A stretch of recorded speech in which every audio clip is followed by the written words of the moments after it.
নমস্কার বন্ধুরা, আজ আমরা আলোচনা করব সংকল্প কী, হোয়াট ইজ দ্য ডিটারমিনেশন। এটি একটি সংস্কৃত শব্দ যার অর্থ অভিপ্রায়, মনোবাসনা বা মানসকর্ম। সংকল্প কী তা জানা বা বোঝার জন্য আগে আমাদের কামনা বা ডিজায়ারের সম্পর্কে জানতে হবে।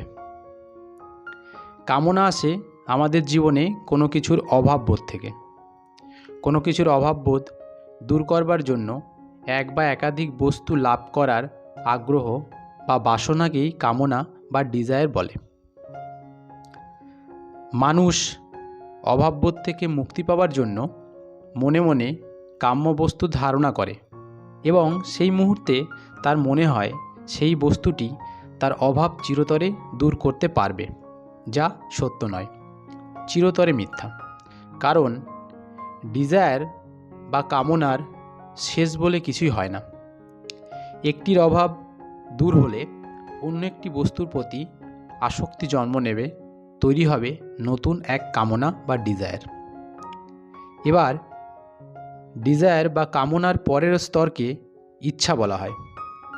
ইচ্ছা কি?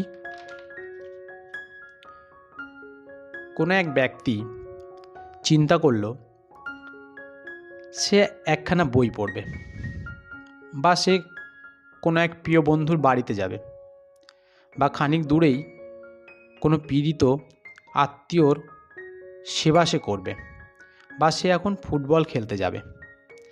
এই চারটি কামনার মধ্যে থেকে সেই ব্যক্তি পীড়িত আত্মীয়কে সেবা করা স্থির করল। এই কামনাটিকেই ব্যক্তির ইচ্ছা বলে মনে করা হবে। বাকিগুলোকে ইচ্ছা বলা যাবে না, কারণ যে ডিজায়ার বা কামনাকে মানুষ দমন করে দেয় বা ত্যাগ করে দেয় তাকে আর ইচ্ছা থাকতে পারে না, বা তাকে আর ইচ্ছা বলা যায় না। এবার আসি সংকল্পে। সংকল্প হলো কোনো ইচ্ছাকে সম্পন্ন করবার মানসিক দৃঢ়তা। বলা যায় কর্মে দৃঢ়ভাবে সংকল্পবদ্ধ হওয়া। নিজের লক্ষ্য এবং পরিকল্পনার সাথে লেগে থাকার ক্ষমতাই হলো সংকল্প। সংকল্প শুধুমাত্র কামনার জগতের সাথে সামঞ্জস্যপূর্ণ নয়। প্রতিটি কামনা একটা নতুন জগৎ তৈরি করে। এই যে জগৎ, কামনা যার অন্তর্ভুক্ত, সেই জগৎ গঠিত হয় মানুষের চরিত্রের সমগ্রতা নিয়ে। এবং যখন কামনাবোধ জাগে তখন ওই চরিত্র নিজেকে প্রকাশ করে। সংকল্প হলো সেই কামনা যেটাকে দৃঢ়তার সাথে নানা বাধা বিপত্তির মধ্যেও অর্জন করতে পারা যায় বা অর্জন করতে চায়। একটি উদাহরণের সাহায্যে বিষয়টি বুঝে নেওয়া যাক। কোনো একজন দরিদ্র ব্যক্তি জুয়া খেলে অর্থ রোজগার করে। সে জুয়া খেলতে চায় না, কিন্তু তার দারিদ্র্য তাকে জুয়া খেলতে বাধ্য করায়।